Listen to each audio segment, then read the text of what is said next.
Hey everybody. All right, we have a really fun interview today. I'm excited for you all to join. We have two special guests here, and your name is? I'm Stephanie. And? Mary Cayten. Stephanie and Mary Cayten. Thanks for joining us. Thanks for having us. What we like to do is we like to interview people that have different skills from myself or maybe people at home. And so today we're here to talk about what you guys do. Now, I must say you both look very nice. You're both dressed very nicely. And from what we've talked about, this is going to have something to do with what you do. This is true. That's right. So what kind of work are you guys in? So we are fashion designers. Fashion design. Mm-hmm. And so fashion like clothing, like stuff people wear, and fashion, when I think of fashion, I think of like fashion shows, models strutting the runway. And so is that right? I mean, is that what we're doing here? That's right. That's right. But fashion is also just everyday life, what you do every bit of your activities in. So it's really important that clothes are just as functional as they are fashionable so that you can look great no matter what you're doing. And so what you're saying with that is that fashion is not just pretty dresses or a tuxedo, that fashion includes like workout clothes or swimming clothes or whatever it might be. So that's kind of interesting. So anything you wear is fashion. So it's not just models strutting the runway. Well, that's very neat. So how did you guys like get into, I don't know, an interest in fashion? Did it start a long time ago? Is it something you picked up through an experience or what? Yeah. So I started sewing when I was 4. Okay. So my mother could sew, so she gave me a little bitty sewing machine. I would sit there and do my little doll clothes. And then when Mary Cayten was a little girl, I taught her how to sew. And so that's needle and thread? No, that was with sewing machine. Oh my goodness. Yeah. And so we'll get into that, different ways to like sew clothing. There's not just one way. Mary Cayten, what about you? How did you get into it? Yeah, so Mom taught me how to sew when I was really little and just kind of fell in love with it. I didn't really realize that being a fashion designer was actually a job for a long time. And so I specifically remember in 7th grade, I kind of had this light bulb moment of, wow, I could actually do this and make money and have this as a job. So that was kind of a fun realization. And so 7th grade is when you found out for the first time that it is actually like a job, being a fashion designer. Yes. So that's interesting. So if you're at home and if you have an interest, a special interest, right? Kind of like what you're saying is you had an interest and then lo and behold you find out that it's actually something you could try to pursue as a life, a lifestyle or a job or a career or anything like that. So that's interesting. So just because you have something you like to do and you don't know that there's a job, that's still good to look and or just not even worry about it. Maybe it'll come up where you find out. There you go. So that's neat. So on like a typical day of work or a typical job that you guys are working on, what kinds of things go into fashion design? Because obviously clothes don't just appear. Right. So where do you guys start on something? Does it start with an idea? Yeah, so really it starts with any kind of idea. You might be inspired by nature, you might be inspired by a piece of art you've seen, or maybe even just some clothing you've seen in the past, or like in the really distant past even, like say from the 1920s, you might see a style that you really like. So that kind of gets your wheels turning, and you'll do some sketches, coming up with some ideas of things you might want to make, and then the expert pattern maker here takes over. So pattern making. Pattern making. So a sketch, that makes sense, because if I envision something, I can jot it down, make a sketch, so that way I can kind of see it, put my thoughts onto paper. But then pattern making, what is that? That's not sketches, I guess. Right, so pattern making is how you go from a sketch and just that idea on paper to an actual 3D piece of clothing. So it's kind of that in-between where you start with a flat piece of paper and you figure out how to draw kind of the image of a body on that paper, and so that when you essentially fold it together, then it will be a 3D piece of clothing. So it can be kind of complicated. It sort of makes your head hurt. There's a lot of math involved, but it's always really, really satisfying when you get to the end and you're like, wow, I made this. This came from scratch. And so you're talking about like it can be, it's not necessarily simple. There's a lot to it, but if you understand it and you know how to work through it, then it's something that anybody, I guess, could do. That you just have to learn. But you mentioned math, so I'm not a big math fan. I know lots of people don't like math, but what kind of math is involved? I mean, that might be a good thing if people don't like math and they want to get into this. Maybe they need to realize, well, I need to buckle down and Yes, try to learn something. So like what definitely. kind of math concepts do you use Lots of fractions. Lots and lots of fractions. So I'm not very good at math, so I sometimes have to consult with Mom here. So why do you have to use fractions? Because as we know, fractions are parts of a whole. Mm-hmm. And so is that just because like with measurements, there's, Mm-hmm. it's not always going to be a full, 7 inches. Maybe it's 7 and then a fourth or something. Exactly. Is there other, and so measuring, you guys have measuring tapes and stuff, I guess. That would be that would be an important part. Tapes So and addition sticks and all kinds of subtraction different and things. oh yeah, we need to so let's go ahead and talk about some of like the tools of the trade. There's a lot of those. Yeah. So I think kind of the basic one that you think about with fashion design is a sewing machine. Okay. So there's a lot of different styles of machines. There's some that are really, really expensive. There's some that are a lot cheaper. But one of the most important things that you wouldn't actually realize is important for sewing is an iron. So making sure that you have really nicely pressed seams and everything is clean and well done. You can't do that without an iron. So it's really important that you have your trusty old iron to make sure you have some good clothes coming out. And now when I think of an iron, I think of like my shirt's wrinkly, I need to iron it out. Mm-hmm. That's not what y'all are using it for necessarily. Well, I mean, maybe it is to get wrinkles out, but what do you mean by like pressing seams and things like that? And tell us what a seam is, because that's important. I mean, all our clothes have them, right? Right. So it's where the two pieces of fabric come together. Here on a shirt, maybe? Yeah, so where your shoulder and your sleeve attach, that's a seam right there. Yep. So you put those two pieces of fabric together and you sew it on your machine or by hand. And then in order for it not to, see how nice and flat that seam is? Mm-hmm. So for it to get that way, you've got to press it. And so every time you make a seam, you want to press it really good with the iron. Otherwise, you'll end up with something that looks very homemade. It would, kind of bunch up like this. And, Okay. so the iron is really important. So you guys use the iron a lot then, because every time you sew So something, you need to go iron over it.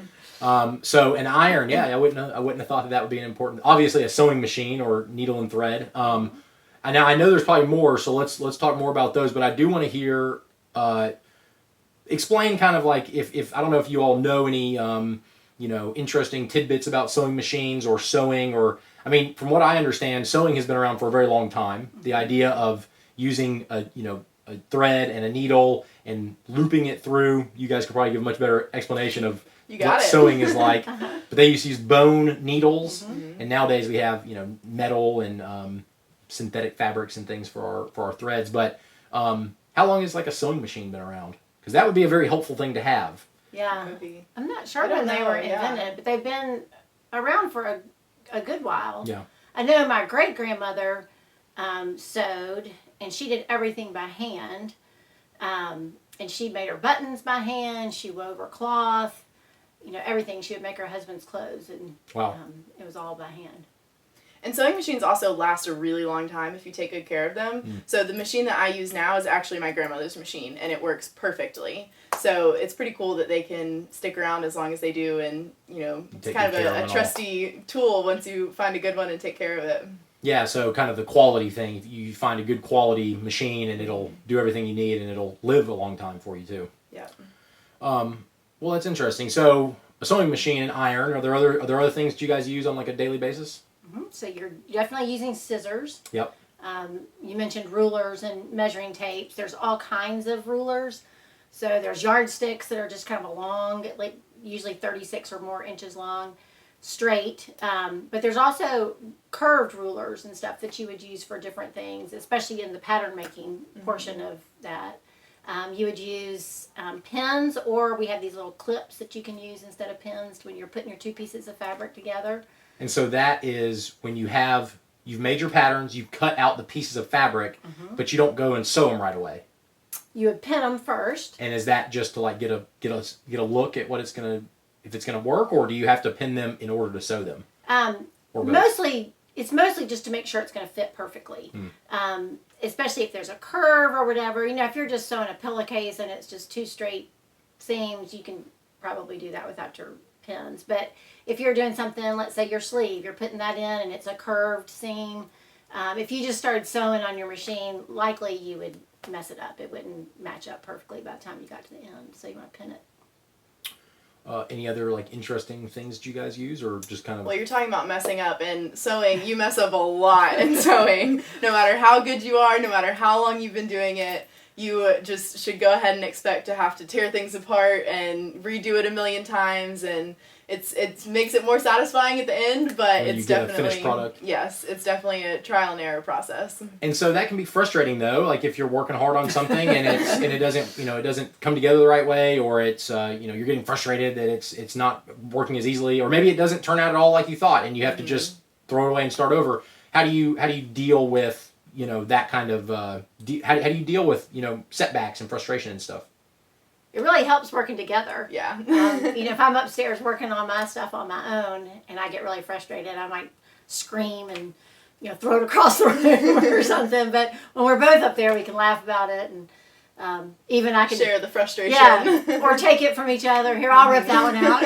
You do something else. Yeah, that's good, because we all are going to have things that in our life, not just sewing necessarily, but everybody's going to be frustrated with things sometimes, and sometimes it's hard to deal with it. That's right. But whether it's screaming, that's not a bad way to do it. I mean, That's if it helps, and then certainly that's a great point to be able to say that you have somebody else there to help. So you mentioned that you guys do this together, and so a lot of people sew either as like a hobby, maybe some people just enjoy it for fun. Some people learn it just in case they need it. I'm going to need to learn. Maybe I'll have you guys teach me how to do some simple sewing, because if a button falls off, I'm at a loss. I've got no button, and I don't know how to do it. So maybe some people learn it as just a handy skill. But what you guys are doing, you've actually kind of pivoted, and you're doing this more as a career. I mean, a true career. So can you talk more about that, kind of how you guys went from maybe a hobby to more of a business approach? Yeah, so we both sewed as a hobby for a long time, and it was only recently, really in the past year, that we decided, hey, we have a really great sense of style. We like thinking about customers. Why don't we turn this into an actual job? And so we have started a company called Breakfields, and we are focused on solving problems. So everyone has a different body, and everyone does different things throughout the day, and you need your clothes to be able to allow you to do that and really empower you to be able to accomplish anything that your day might ask of you. And so that's what we want to focus on. We want to focus on designing clothes that you can live in and that you can do really awesome things in, but all at the same time look really great and feel really great and be able to really express yourself, because that's really what fashion is all about. And I like that you say that, because a lot of us think maybe that it's about trends or whatever, but trends are fun if you like them, but you don't have to like what's popular. You can like whatever you want, and so that's fun that you guys are thinking that way. Now I know everybody's an individual and everybody is going to be unique in their own way, and so you guys have kind of an emphasis as well on trying to be there for everybody, right? No matter who they are, no matter what it is they're going through, whether it's, I know something I've heard you talk about is pockets. So pockets are fun, and sometimes clothes don't have pockets, and that can be frustrating. And so that's like a problem that you're solving. But what are some other problems that you're looking to solve? So there's actually a lot, and every day we're doing research with people, asking questions, finding out what they need. So every day we're coming up with new ideas of things we can do. So pockets, one, for holding things. Everyone wants pockets, whether they're underneath a skirt, say, maybe having some shorts underneath a skirt, which is great to put a pocket there, but it's also great so you're not, showing your underwear when you lean over or whatever, which is perfect for moms with small children. It's perfect for caregivers. Lots of people would like to have that. I personally like to bike a lot. I like to go out to lunch with my friends on my bike, and I like to wear a cute little dress when I go, and so it'd be nice to have those shorts underneath so I could bike as well. So that's something that definitely. And so some of these things are coming from every day, you guys are experiencing this, and you're thinking, man, I wish that clothing had this, could offer me this solution. And so y'all are able to do that because you know how to go from point A to point B. Right. Well, that's really interesting. So, what do you hope to see with fashion in general? I think you talk about trends have come a long way. You mentioned earlier that some people are inspired by older types of clothing, and so I think that'd be funny. You could probably do a whole history of how clothes have changed over time. Where do you see fashion headed? I feel like it can go anywhere, Yeah. honestly. I mean, I think the trend now is expression, and so it's less about all conforming to the same thing and making sure that you're right on style, and it's more about, you know, bringing your own personality and bringing your own taste and really just being an individual and originality, which is really exciting because that's what we really love about clothes, is that you are able to express yourself visually. And so it's pretty exciting to sort of watch the industry as a whole sort of move in that direction of, like, you know, embracing everyone and embracing everyone's different tastes. Yeah, no, that's awesome. Well, I don't know much about fashion, but I like clothes that fit well. I like clothes that make me feel good, you know? So I think that's interesting that you all are doing some of that and that you have kind of a grasp on, you know, how to solve problems that you experience and other people experience. And that's really nice because there's a lot of problems out there that can be solved, and if you can do some of that, then that's wonderful. All right, well, thank you all. I really appreciate y'all being here. I can't wait to see more of what you all do, and hopefully we'll have more lessons to share with other people too. But really fun. I feel like I learned a lot about fashion. Good. And if I need a button sewn, I'm coming to y'all. Maybe you can teach me how to do We'll it. teach you Definitely how. teach you. Well, thank you all so much. And guys, thank you all for joining in. And I'm excited for a tour. So I really want to get to that. We're Let's do ready. it. All right. Hey, we'll see y'all next time. See ya. All right. So now we've had our interview. Let's take the tour. Let's see what their workspace looks like.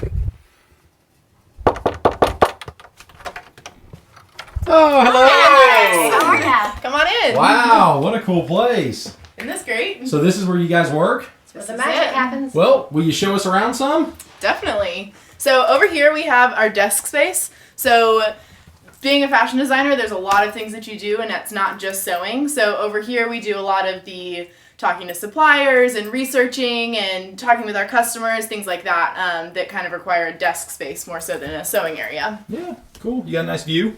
Yes, definitely. Yep. Oh, you got a cool mirror? We do. You're always having to try things on and Hello. see how they look. And then, so this looks like an ironing board, and we talked about ironing, We and did. I was kind of excited to see it, so here we are. So it's not just an everyday iron. Some people think it looks like an IV.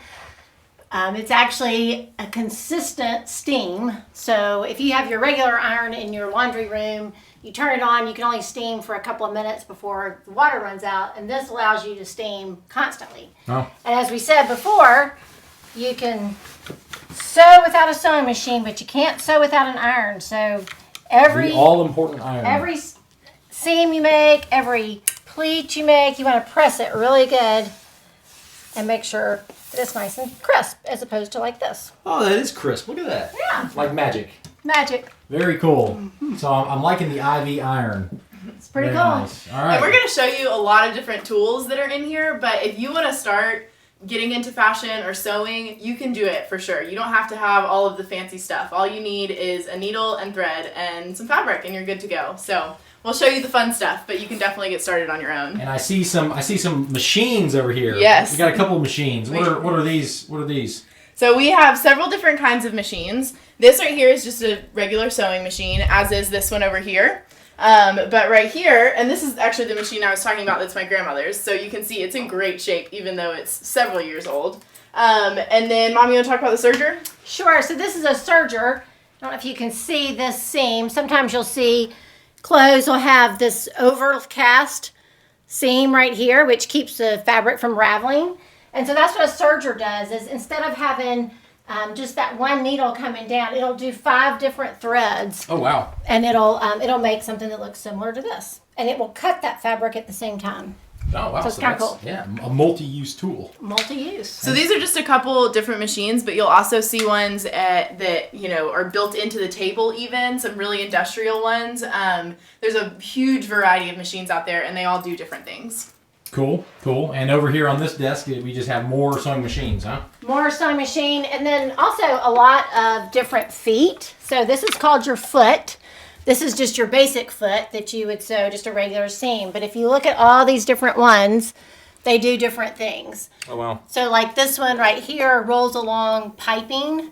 So you get a nice crisp edge with that. There's zipper feet. This is for free hand embroidery so that it kind of You can move your fabric around and actually embroider something. Yeah. All different kinds of feet. And what is all these things over here? So that's our thread, which we organized by color, so they're easy to that's pick out fun. when we need it. That's very aesthetically pleasing. It is. This looks happy too. We Yes, it like does. seeing it. Wow, so that's a lot of thread. A lot of A lot of thread. thread. We Very go cool. through a lot of thread. Yeah. And then what is this? So this Closet is full one of of stuff. my absolute favorite rooms because it just looks really fun when you walk in. Yep. So as you can see, we have a lot of different fabric options. So when we are working on a prototype, coming up with new designs, or just making a fun dress for ourselves to go to a party in, this is where kind of the magic happens. So there's a lot of different reasons you would pick different fabrics. They have different stretch material, they have different weights, so they would hang differently. But really, most importantly, it's just if you like the color, if you like the pattern, if it makes you happy and feel great when you put it on. And those are fun to look at too, very colorful. Exactly, yes. And we have them organized too, somewhat by color. Usually we'll go through and make sure they're all in the right box, but then they always end up moving around eventually. So we kind of try and stick with it as possible. So then up here we have some patterns, and there's two different ways to have patterns. And we talked about patterns. We did talk about patterns. So I have learned how to make patterns, but I didn't learn that until recently. And so before I learned that, this is what we would use, are these store-bought patterns. And you can purchase these too. So you could go to any craft store, and there's ones that are really easy. So this is very easy vogue. So this dress would be super easy to start with.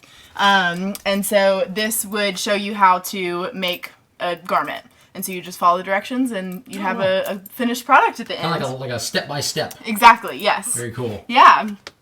So then we've got more fabric back here. Yeah. These are called notions over here. So things like buttons and zippers and lace and Velcro and trims, all kinds of crazy stuff. Yeah. So that kind of makes your designs, the details, what you're going for in the end.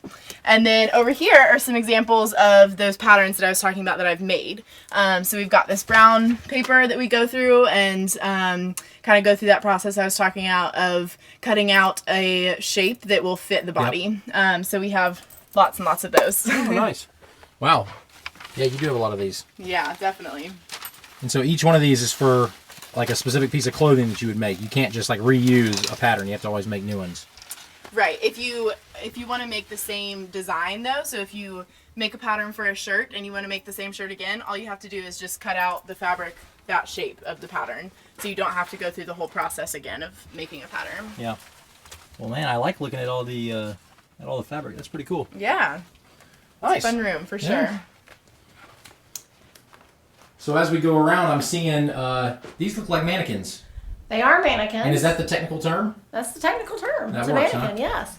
So that's obviously just the shape of a body. Mm-hmm. You can make them all different sizes, and that way you can put your clothes on them. So this was a shirt that we had made that Mary Cayten did the pattern for, and then we just had it on this mannequin. So when you have patterns, this is what you use them for, to come up with stuff like this. To come up with your design. Very, very And so cool. here's actually an example over here of a pattern that we've already cut out. And it's not this exact shirt, but it's pretty similar. So this would be the front piece. And so you've got your neckline here, and then it would wrap. Oh, wow. Yeah, you can so- really tell. Yeah, it's pretty cool that, you start with just this flat paper, and then Yeah. you end up with this full shirt at the end. It's pretty Wow. cool. Super cool. This is just an in-progress shirt that I'm working on. So again, here's the pattern for it, and it's starting to become a bit more of a shirt. So we're getting there. Oh, nice. Yep. Well, that is fun getting to kind of see it come together, isn't it? Yeah, definitely. Awesome, awesome. Well, I see another room over here. What's this? Yeah, so this is our embroidery room where we can embellish things. So this machine is different from those sewing machines. Those actually would make clothing, and then this, all it does is embroider. So I should have brought in something. Well, here. And I see you've got colorful thread over here, too. I'm a fan of y'all's colorful thread. We have lots and lots of thread. Look at this crazy thing. It's got tubes and stuff on it. It has tubes. And what is this that you have? So this is an embroidered thing. This started out as just a piece of white fabric. Then you create your design over here on the computer, and then you would hoop it, put your fabric in here with some stabilizer, and then you would come to this machine, and you choose what colors you want and how you want it to sew out. And so then you just put it all in here, hit go, and And it does it itself. it does it itself. And this is what you come up with. Yes, this one needs to be trimmed, but it's that's what it has. Wow, that's really incredible. Yeah, it's pretty cool.